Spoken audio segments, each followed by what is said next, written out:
around Rapid City and returned to its original.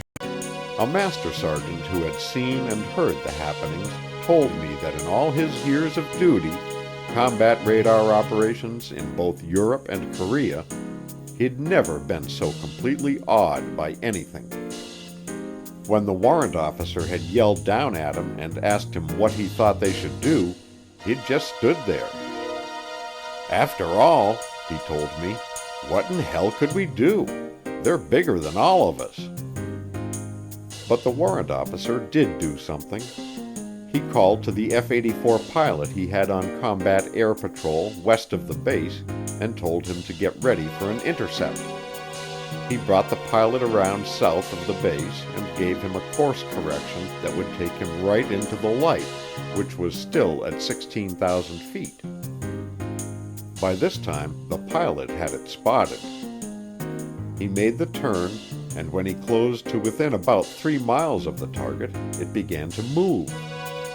The controller saw it begin to move, the spotter saw it begin to move, and the pilot saw it begin to move, all at the same time. There was now no doubt that all of them were watching the same object. Once it began to move, the UFO picked up speed fast and started to climb, heading north, but the F-84 was right on its tail. The pilot would notice that the light was getting brighter, and he'd call the controller to tell him about it. But the controller's answer would always be the same. Roger, we can see it on the scope. There was always a limit as to how near the jet could get, however. The controller told me that it was just as if the UFO had some kind of an automatic warning radar linked to its power supply. When something got too close to it, it would automatically pick up speed and pull away. The separation distance always remained about 3 miles. The chase continued on north, out of sight of the lights of Rapid City and the base, into some very black night. When the UFO and the F-84 got about 120 miles to the north, the pilot checked his fuel. He had to come back. And when I talked to him, he said he was damn glad that he was running out of fuel, because being out over some mighty desolate country alone with the UFO can cause some worry. Both the UFO and the F-84 had gone off the scope, but in a few minutes the jet was back on, heading for home. Then 10 or 15 minutes behind it was the UFO target also coming back. While the UFO and the F-84 were returning to the base, the F-84 was planning to land, the controller received a call from the Jet Interceptor Squadron on the base. The alert pilots at the squadron had heard the conversations on their radio and didn't believe it. "Who's nuts up there?" was the comment that passed over the wire from the pilots to the radar people. There was an F-84 on the line, ready to scramble, the man on the phone said, and one of the pilots, a World War II and Korean veteran, wanted to go up and see a flying saucer. The controller said, "Okay, go." In a minute or two, the F-84 was airborne, and the controller was working him toward the light. The pilot saw it right away and closed in. Again, the light began to climb out, this time more towards the northeast. The pilot also began to climb, and before long the light, which at first had been about 30 degrees above his horizontal line of sight, was now below him. He nosed the 84 down to pick up speed, but it was the same old story.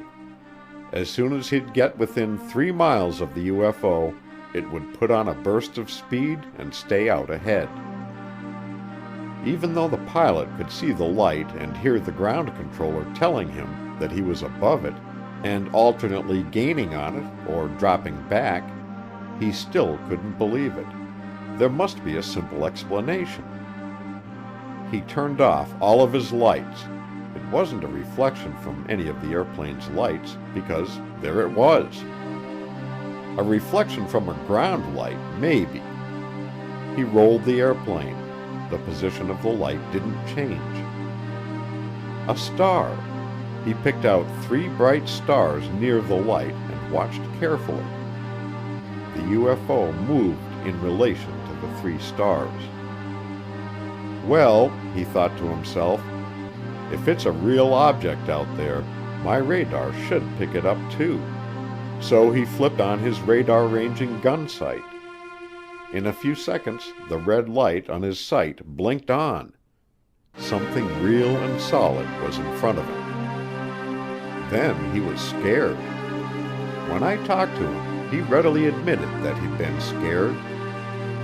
He'd met MD-109s, FW-190s, and ME-262s over Germany, and he'd met MiG-15s over Korea. But the large, bright, bluish-white light had scared him. He asked the controller if he could break off the intercept. This time, the light didn't come back. When the UFO went off the scope, it was headed toward Fargo, North Dakota, so the controller called the Fargo Filter Center. Had they had any reports of unidentified lights? He asked. They hadn't. But in a few minutes, a call came back. Spotter posts on a southwest-northeast line a few miles west of Fargo had reported a fast-moving, bright bluish-white light. This was an unknown, the best. The sighting was thoroughly investigated, and I could devote pages of detail on how we looked into every facet of the incident, but it will suffice to say that in every facet we looked into, we saw nothing. Nothing but a big question mark asking what was it. When I left Project Blue Book and the Air Force with the UFO, but the UFO is like hard drink. You always seem to drift back to it. People I've met, people at work, and friends of friends are continually asking about the subject. In the past few months, the circulation manager of a large Los Angeles newspaper, one of Douglas Aircraft Company's top scientists, a man who is guiding the future development of the super-secret Atlas intercontinental guided missile, a movie star, and a German rocket expert have called me and wanted to get together to talk about UFOs. Some of them had seen one. I have kept up with the activity of the UFO and Project Blue Book over the past 2 years through friends who are still in intelligence. Before Max Futch got out of the Air Force and went back to law school, he wrote to me quite often, and a part of his letters were always devoted to the latest about the UFOs. Then I make frequent business trips to ATIC, and I always stop in to see Captain Charles Hardin, who is now in charge of Blue Book, for a "What's New?" I always go to ATIC with the proper security clearances, so I'm sure I get a straight answer to my question. Since I left ATIC, the UFOs haven't gone away, and neither has the interest. There hasn't been too much about them in the newspapers because of the present Air Force policy of silence, but they're with us. That the interest is still with us is attested to by the fact that in late 1953, Donald Kehoe's book about UFOs, Flying Saucers from Outer Space, immediately appeared on bestseller lists. The book was based on a few of our good UFO reports that were released to the press. To say that the book is factual depends entirely upon how one uses the word. The details of the specific UFO sightings that he credits to the Air Force are factual, but in his interpretations of the incidents, he blasts away out into the wild blue yonder. During the past 2 years, the bulk of the UFO activity has taken place in Europe. I might add here that I have never seen any recent official UFO reports or studies from other countries. All of my information about the European flap came from friends. But when these friends are in the intelligence branches of the U.S. Air Force, the RAF, and the Royal Netherlands Air Force, the data can be considered at least good. The European flap started in the summer of 1953, when reports began to pop up in England and France. Quality-wise, these first reports weren't too good, however. But then, like a few reports that occurred early in the stateside Big Flap of 1952, sightings began to drift in that packed a bit of a jolt. Reports came in that had been made by personal friends of the brass in the British and French Air Forces. Then some of the brass saw them. Corners of mouths started down. In September, several radar sites in the London area picked up unidentified targets streaking across the city at altitudes of from 44,000 to 68,000 feet. The crews who saw the targets said, "Not weather," and some of these crews had been through the bloody Battle of Britain. They knew their radar. In October, the crew of a British European Airways airliner reported that a strange aerial object had paced their twin-engine Elizabethan for 30 minutes. Then on November 3rd, about 2:30 in the afternoon, radar in the London area again picked up targets. This time, 2 Vampire jets were scrambled and the pilots saw a strange aerial object. The men at the radar site saw it too. Through their telescope, it looked like a flat, white-colored tennis ball. The flap continued into 1954. In January, those people who officially keep track of the UFOs pricked up their ears when the report of 2 Swedish airline pilots came in. The pilots had gotten a good look before the UFO had streaked into a cloud bank. It looked like a discus with a hump in the middle. On through the spring, reports poured out of every country in Europe. Some were bad, some were good.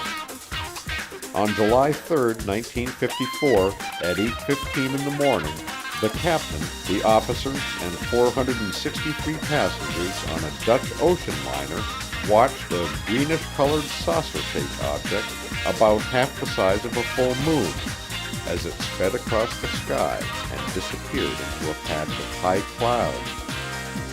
There was one fully documented and substantiated case of a landing during the flap. On August 25th, 2 young ladies in Mosjøen, Norway, made every major newspaper in the world when they encountered a saucer man. They said that they were picking berries when suddenly a dark man with long shaggy hair stepped out from behind some bushes. He was friendly. He stepped right up to them and started to talk rapidly. The 2 young ladies could understand English, but they couldn't understand him. At first they were frightened, but his smile soon disarmed them. He drew a few pictures of flying saucers and pointed up in the sky. He was obviously trying to make a point, one of the young ladies said. A few days later, it was discovered that the man from outer space was a lost U.S. Air Force helicopter pilot who was flying with NATO forces in Norway. As I've always said, you gotta watch those Air Force pilots, especially those shaggy-haired ones from Brooklyn. The people in Rome saw a strange cigar-shaped object hang over the city for 40 minutes. Newspapers claimed that Italian Air Force radar had the UFO on their scopes